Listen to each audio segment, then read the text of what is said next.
data is not an investment that's supposed to just improve your internal operations. It actually is, it's an investment that increases the capacity to monetize a project. And that comes from the fact that owners are more interested in working with companies that are better at managing themselves, at managing their data. And it's no different than putting a bid out and you have, spelling mistakes and the formatting is wonky, right? That's going to impact the outcome of that bid. And I think it's the exact same thing with data. If you're perceived as tech forward, as you're investing in data, you know how this project outcome is supposed to happen because you can better predict that, then owners are more likely to give you the project. Then on top of it, you're able to charge for that because there's another aspect of this is who owns the data in construction, right? The owners are funding the projects. And it's not uncommon that we talk to a company and they figure out that their contract with the owner, they don't own the data, the owners own the data, they're supposed to be creating it. So that's a missed opportunity for you to gain that knowledge and gain that leverage on how did I perform on this particular development, this particular location, in this particular condition. So then monetizing that data really means what can you sell that comes with that, right? Can you, very common, we're seeing people selling dashboards, right? Like you can have dashboards, you can have analytics reporting. Those are line items in the bid, right? Like in the same way that you charge for software, we're seeing people charge for those outcomes. And those are the outcomes that owners understand, but what's powering that? Because if it takes a tremendous amount of effort to do it, then it's not a net positive for the company. So a lot of conversation around monetizing is really monetizing that outcome, that analytics outcome, that predictive outcome to owners, and provide that service on top of everything else you provide as a manager of the project, as a developer of the project, as a manager of the finances of the project. You're providing the analytics service for that. And especially in large developments where there's a lot of projects take a long time, you want to be the one providing that. You don't want a third-party company to come in and then just take away that revenue, which we see too. When the GCs can't provide the service, what owners tend to do is that they hire consultants to provide that service. So it's a missed opportunity on monetizing that. And then ultimately, can you aggregate the data and actually monetize the specifics of it, anonymize, and provide a better prediction of things. Owners will trust you more by having access to those data sets, which are unique to your company and your area of operation. If you're a data center developer, do you have any data about data center development that is relevant to that owner that you can sell?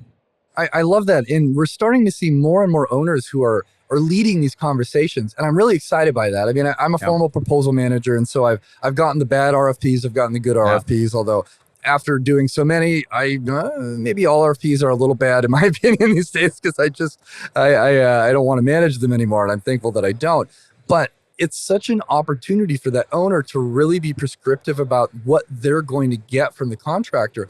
And I love the way you're unpacking this, monetizing this data, because you're absolutely right. There's so much work that does go in at a company to create the dashboardings, to convince their teams to standardize in a way that makes that data credible and makes the owner feel informed.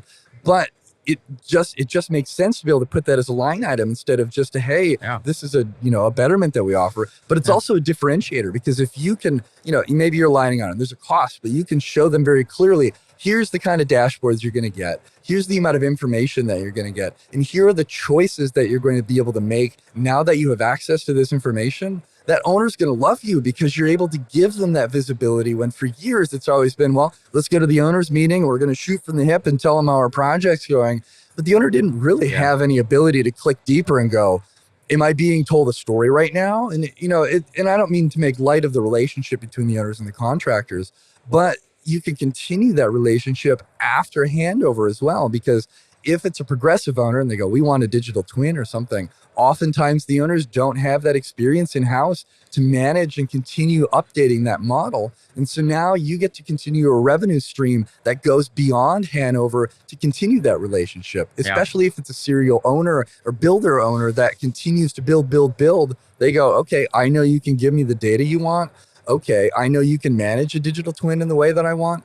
Okay, I'm going to sole source you this project, and you don't even have to submit an RFP anymore. You've already got all the systems built in your relationship There's less overhead to start that project up, and your profit margins go up. It's all wins at the end of the day. And I recognize it's easy for me to, high level say we're going to do all these things and it's easy. And there's a lot of work that goes in. But it's a vision that might sound idealized, but it's a vision that's also attainable if you make the right choices, especially if you make them early on in the project. Yeah, I think just to add to that is just the difference potentially between soft capabilities and hard capabilities, right? In the company, like what are your capabilities with, data sets, or what's your capability with digital twins, right? What are your capabilities as a provider of some of these services that normally would be done by other consulting firms if you don't jump in? So I think it's a revenue stream that is untapped for a lot of companies, but we're seeing that start, especially the more advanced general contractors that have been investing on this for a while, and the smaller ones too that have been nimble and able to get there.